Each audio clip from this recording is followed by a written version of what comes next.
Čaute ľudia pri našej ďalšej časti z našej kariéry.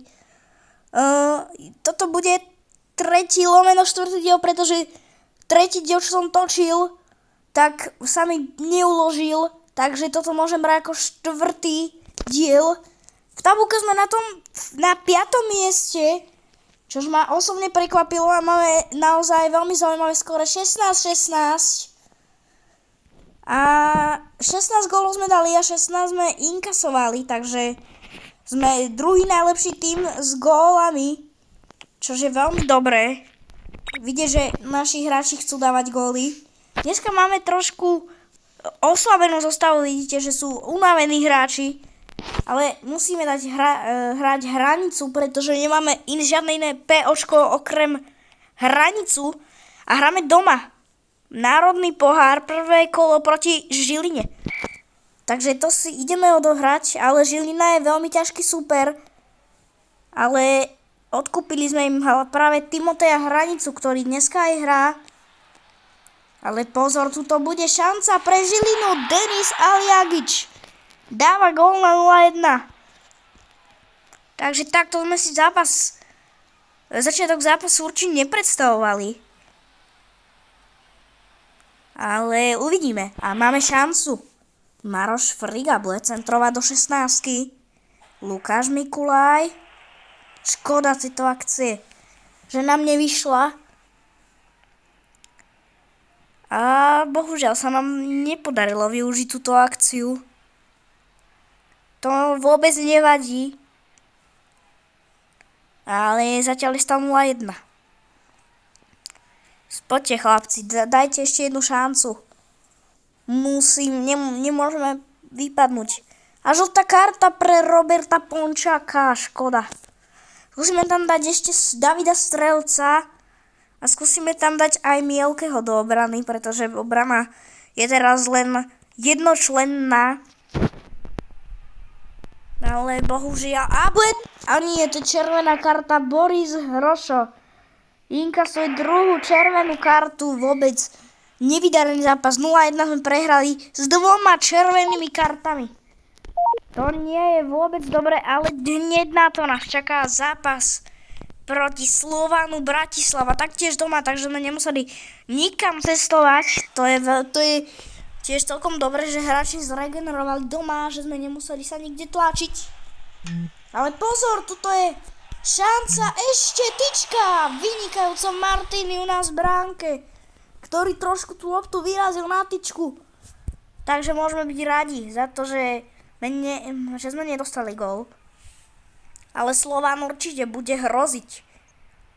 Ale budeme mať šancu. To som vôbec nečakal, že budeme mať šancu aj my. No pozor, tuto budeme mať šancu, bohužiaľ Kenan Bajrič loptu vykopol zo 16 a máme tu polčas. Začal sa druhý polčas. Skúsime tam dať Mikulaja, pretože Strelec je už jemne unavený. A Strelca potrebujeme do ďalších zápasov. A penálta pre Lukáša Mikulaja proti Dominikovi Takáčovi. A Lukáš Mikulaj dáva gól 1-0. Prekvapujeme a vyhrávame nad Slovanom Bratislava doma 1-0. Vynikajúco. Keby sme si takýto stav udržali, bolo by to naozaj fantázia, ale 78.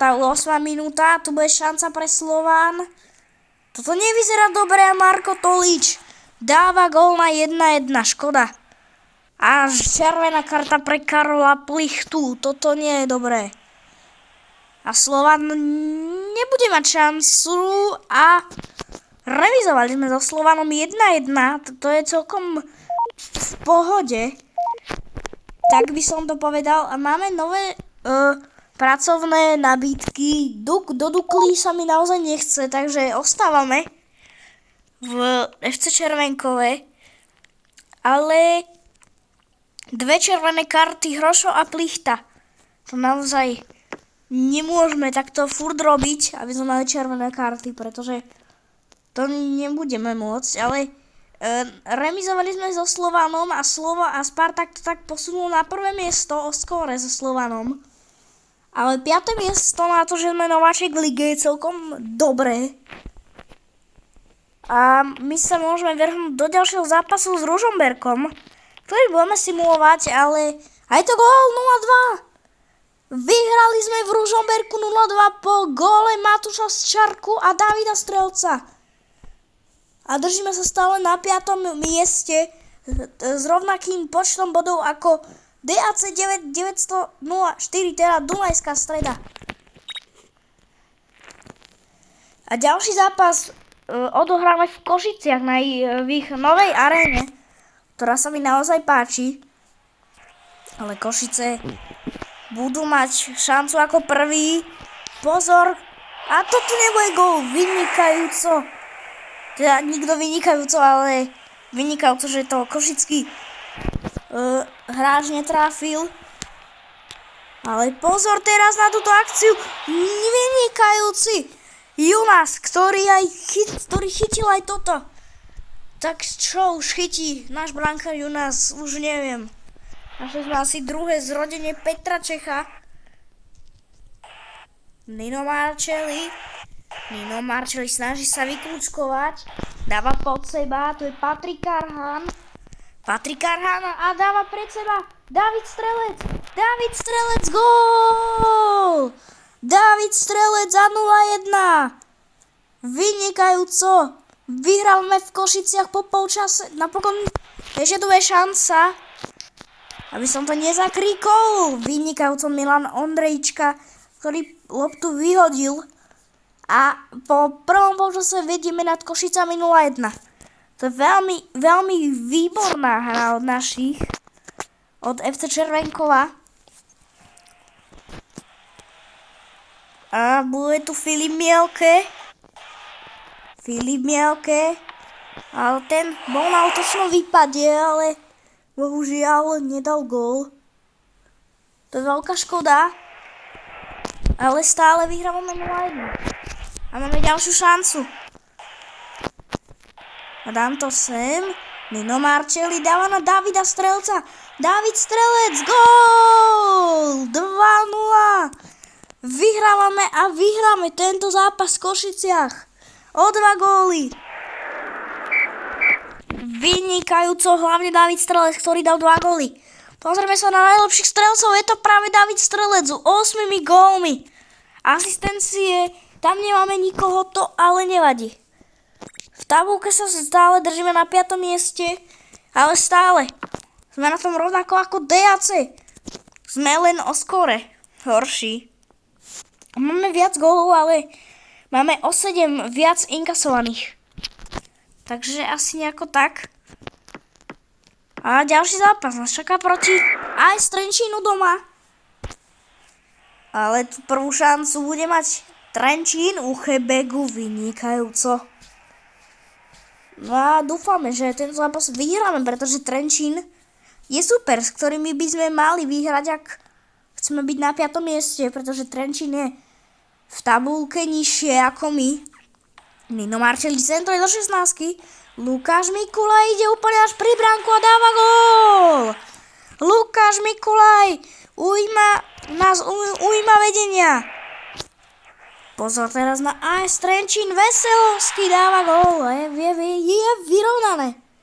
Takže do polčasu poďme zrejme s remízou, ale Tobiáš Diviš Uchegbu, dáva gól na 1-2 a do polčasu pojeme s prehrou, alebo nie s prehrou, ale do polčasu do kabín pojeme s prehratým výsledkom zatiaľ. A hneď 2 červené karty. Nino Marcelli dostal červenú kartu, ale aj Trenčín. Trenčiansky hráč dostal červenú kartu, takže hráči sú o jedného menej na obidvoch stranách. Ale musíme vyrovnať a bohužiaľ má šancu aj Trenčín. Martin Junas nás znova podržal, ale tento zápas bohužiaľ prehráme. Uvidíme ešte akým výsledkom, či to bude 1-3. Áno, Veselovský dáva na 1-3. Neviem prečo, ale nevieme poraziť Trenčín aj. Vtedy tuším prvý diel, tak sme hrali proti ním, sa mi zdá, že vonku a tam sme tuším tiež prehrali. Ale toto bol posledný zápas dneska a na budúce si zahráme proti Podbrezovej Takže čaute, ahojte.